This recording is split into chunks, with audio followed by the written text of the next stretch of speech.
Gold, trusted gold buyers. మీరు తాకట్టు పెట్టిన బంగారాన్ని విడిపించి ఈ రోజు ఉన్న మార్కెట్ ధరకు కొనబడను. Hello guys, welcome back to iDream Media. ఈరోజు మనతో ఉన్నారు చార్టెడ్ అకౌంటెంట్ అయిన లక్ష్మి గారు. జనరల్గా ప్రతి ఒక్కరికి కూడా ఇన్వెస్ట్మెంట్ అంటే డబ్బులు ఇందులో ఇన్వెస్ట్ చేసుకోవచ్చు అనుకుంటే మన అందరికీ తెలిసిన ట్రెడిషనల్ ఇన్వెస్ట్మెంట్ ఏంటి? Land, gold. అంటే ఇంత సంపాదిస్తున్నాం అంటే ఇంట్లో వాళ్ళు అరే ఇంత గోల్డ్ కొనుక్కో, లేకపోతే కొంచెం ల్యాండ్ కొనుక్కోవచ్చు కదా, సేఫ్ ఉంటుంది. ఇలాంటి విషయాలు రెండూ చెప్తారు. స్టాక్ మార్కెట్ ఇవన్నీ కూడా లేటెస్ట్ అనుకున్నా ఈ గోల్డ్ అనేది మనకి చిన్నప్పటి నుంచి బాగా తెలిసిన విషయం కదా. మరి ఈ గోల్డ్ అప్డేట్ ఏంటి? అంటే గోల్డ్ ఇన్ ఫ్యూచర్ రేట్ పెరగబోతుందా, తగ్గబోతుందా, లేకపోతే ఎటువంటి విషయాలు దాన్ని ఇంపాక్ట్ చేస్తున్నాయి, ఇవన్నీ కూడా ఈరోజు ఎపిసోడ్లో తెలుసుకుందాం. Hi ma'am. Hi Virat. Ma'am, ఒకసారి గోల్డ్ ఈరోజు ప్రైజెస్ చూస్తే 22 క్యారెట్స్ గోల్డ్ గ్రామ్కి 9,105 రూపీస్ ఉంది. అదే 24 క్యారెట్స్ అయితే గ్రామ్కి 9,933 రూపీస్ ఉంది. అంటే ఇలాంటి రేట్స్ చూస్తానని నేనైతే కల్లో కూడా అనుకోలేదు. జస్ట్ ఒక 1 ఇయర్ బ్యాక్ ఉన్న రేట్స్కి, అంతకన్నా ముందు చూసుకున్నా కూడా చాలా పాసిబిలిటీస్ చూసుకునే వాళ్ళు అన్నమాట కొనేద్దామని. బట్ ఇప్పుడున్న టైంలో అంటే మీరు చెప్పొచ్చు ఇలాగా ఏది పెరగలేదు విరాట్, రేట్లు ఇది కూడా పెరిగింది అని. బట్ గోల్డ్ పెరిగితే కాస్త భయం వేస్తుంది కదా, బాధ వేస్తుంది కదా కొనుక్కుందాం అనేది. దాని గురించి ఏం చెప్తారు? గోల్డ్ అన్నది ఫస్ట్ థింగ్ మనకు ఒక ఎమోషనల్ అటాచ్మెంట్. పర్టికులర్గా ఇండియన్స్కి మనకి గోల్డ్ మీద ఉన్నంత ఇష్టం దేని మీద ఉండదు. అవును. ఓకే, మనకి ప్రతి అకేషన్లో గోల్డ్ కావాలి. గిఫ్ట్ ఇవ్వాలంటే జనరల్గా గోల్డ్ ప్రిఫర్ చేస్తాం. ఇప్పుడు అది బడ్జెట్ ఎక్కువైపోవడం వల్ల కొంచెం ఆలోచిస్తున్నాం కానీ but still it is our favourite. So ఎందుకు మనకంత ఫేవరెట్? ఇది మనకి పుట్టింది ఏం కాదు. మన తాత ముత్తాతలు ఏంటి అంతకు ముందు నుంచి, ఇంతకు ముందు కరెన్సీ అనేది గోల్డ్ కాయిన్స్లో ఉండేది తెలుసా, రాజుల కాలంలో. అంటే దాని విలువ గోల్డే. సో ఆ గోల్డ్ కాయిన్స్ అన్నవి పోయి ఇప్పుడు మనకి పేపర్ కరెన్సీ మిగిలింది. బట్ దానికి ఉన్న వాల్యూ అయితే తగ్గలేదు, ఎంత పెరిగింది, పెరుగుతూ ఉంది, పెరుగుతూనే ఉంటుంది. కానీ నువ్వు అన్నట్టుగా లాస్ట్ ఇయర్కి ఇప్పటికి చాలా పెరిగింది.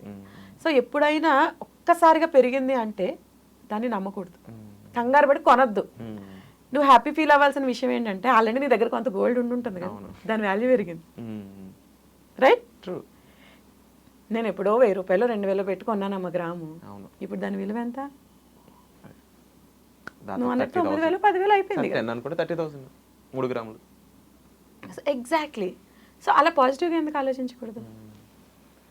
సో మన పెద్దలు ఏం చేశారు, ఎవ్రీ ఇయర్ ఒక occasion, it might be your birthday, marriage anniversary or వ్రతాలు, పూజలు, శ్రావణ శుక్రవారం, అక్షయ తృతీయ. శ్రావణ శుక్రవారానికి చాలా మంది ఇప్పటికీ ఒక at least 1 gram or 2 grams Lakshmidevi రూపు కొంటారు. అది ఇండైరెక్ట్గా సేవింగ్. సో అది ఎంత రేట్ అన్నా ఉండొచ్చు, కొని పెట్టుకుంటారు. అదేంటో తెలుసా? Emergency fund. ఇంట్లో ఎమర్జెన్సీ వచ్చింది, మనల్ని ఏం కాపాడుతుంది? ఆ బంగారం కాపాడుతుంది. మనకి ఇమీడియట్గా వచ్చే ఆలోచన ఏంటి? ఇప్పుడంటే పర్సనల్ లోన్స్, క్రెడిట్ కార్డ్స్ వచ్చినాయి కానీ అవన్నీ మనల్ని దోచేసే మార్గాలు. ఎవరికి? So called financial institutions. కానీ బంగారం అట్లా కాదు. తీసుకెళ్ళి బ్యాంక్లో తాకట్టు పెట్టి బంగారం రోజు పెట్టుకుంటామా? పెట్టుకోం కదా. దాన్ని instead of keeping in locker వేరే లాకర్లో వాళ్ళు పెడతారు, అంతే, వాళ్ళ కస్టడీలోనే ఉంటుంది. కానీ నీ అవసరం తీరుతుందా? ఇంట్రెస్ట్ రేట్ చాలా తక్కువ అండ్ మంత్లీ ఈఎంఐ బడ్డన్ లేదు. సో టెంపరీగా నీకు అమౌంట్ అవసరం పడి నువ్వు దాన్ని పెడుతున్నావు, తర్వాత అమౌంట్ వచ్చేసిన తర్వాత తెచ్చేసుకోవచ్చు. సో నీ సెంటిమెంట్ నీకు ఉంటుంది, నీ అవసరమో తీరుతుంది. మన పెద్దలు మనకి బంగారాన్ని అలవాటు చేయడానికి ముఖ్య కారణం అది. అండ్ ఇంకొకటి, దాని విలువ ఎప్పుడు పెరుగుతుంది, కొంచెం ఎక్కువ పెరగచ్చు, కొంచెం తక్కువ పెరగచ్చు. సో బంగారం మీద ఇన్వెస్ట్మెంట్ ఎప్పుడు మంచిదే. అండ్ రెండవది భూమి. జనాభా పెరుగుతుందా తగ్గుతుందా? జనాభా పెరుగుతుంది, భూమి పెరగదు, తగ్గుతుంది. ఎందుకంటే ఎక్కువ మంది ఆక్యుపేషన్ ఆక్యుపై అయిపోవడం పెరిగిపోయింది. ఇదివరకు ఏంటమ్మా, ఒక ఇల్లు ఉందంటే జాయింట్ ఫ్యామిలీ, ఒక 20-30 మంది ఒక ఇంట్లో ఉండేవారు. ఇప్పుడు ఇద్దరు ముగ్గురు. ఇప్పుడు డింకన్ కాన్సెప్ట్ వచ్చింది తెలుసా? Dual income, no kids. పిల్లలు వద్దు, కానీ వాళ్ళకి 3 బెడ్రూమ్ కావాలి. My room, your room, our room అట. ఇంకా మరి ఇంకా డిమాండ్ పెరుగుతుంది. మీకు ఎప్పుడైతే డిమాండ్ ఎక్కువ పెరిగిందో ఏమవుతుంది? సప్లై రేటు పెరుగుతుంది కదా. సప్లై సప్లై లేదు, సప్లై లేదు కాబట్టి రేట్ ఆటోమేటిక్గా పెరుగుతుంది. పెరిగిపోతుంది. వన్స్ అపాన్ ఏ టైం ఇదే ఏరియాలో 10,000 స్క్వేర్ యార్డ్ ఉండేది, ఇప్పుడు ల్యాక్స్, 3 lakhs 4 lakhs నడుస్తుంది ఇక్కడ. Why? Demand. Same concept. So భూమి మీద ఇన్వెస్ట్ చేయడం ఎప్పుడూ మంచిదే. కాకపోతే చాలామందికి డౌట్, పర్సనల్ లోను, ఆ లోన్, ఈ లోను పెట్టుకుని భూమి కొనేనా అని. పెరుగుతుందని గ్యారంటీ ఉందా? కానీ నువ్వు నెల నెల ఈఎంఐ బడ్డీని మోయాలి కదా. So think wisely. మీ దగ్గర అమౌంట్ ఉండి కొంత కావాలంటే నేను చెప్పినట్టు ఏ గోల్డ్ లోనో లేకపోతే తెలిసిన వాళ్ళ దగ్గర చేయబదులో తీసుకుని కొనండి తప్ప పర్సనల్ లోన్స్ పెట్టుకుని ఆ డట్ ట్రాప్లోకి వెళ్ళొద్దు. ఆస్తులు, డబ్బులు భగవంతుడు ఎరుగు, ముందు పీస్ ఆఫ్ మైండ్ పోతుంది, ప్రెషర్, స్ట్రెస్ పెరిగిపోతుంది. Wonderful ma'am. మీరు చెప్పినట్లు ఇప్పుడు ల్యాండ్, గోల్డ్ ఈ రెండు కూడా మీరు చెప్పినట్లు చాలా వర్త్ అండ్ పెరుగుతూనే ఉండే కాన్సెప్ట్స్. అయితే ఇప్పుడు ఇవి ట్రెడిషనల్ ఇన్వెస్ట్మెంట్స్ కదా. జనరల్గా అసెట్ అలొకేషన్లో 4 kinds ఆఫ్ అసెట్స్, వాటిలో ఈ ల్యాండ్, గోల్డ్, కమోడిటీస్ కింద చూసుకున్నా కూడా, అంటే సపరేట్ రియల్ ఎస్టేట్, కమోడిటీస్ చూస్తే స్టాక్ మార్కెట్ అనేది కొంచెం లేటెస్ట్ వచ్చేసింది, బాగా పుష్ ఇచ్చింది. దీన్ని పుష్ ఇవ్వడానికి చాలామంది హెల్ప్ కూడా చేశారు.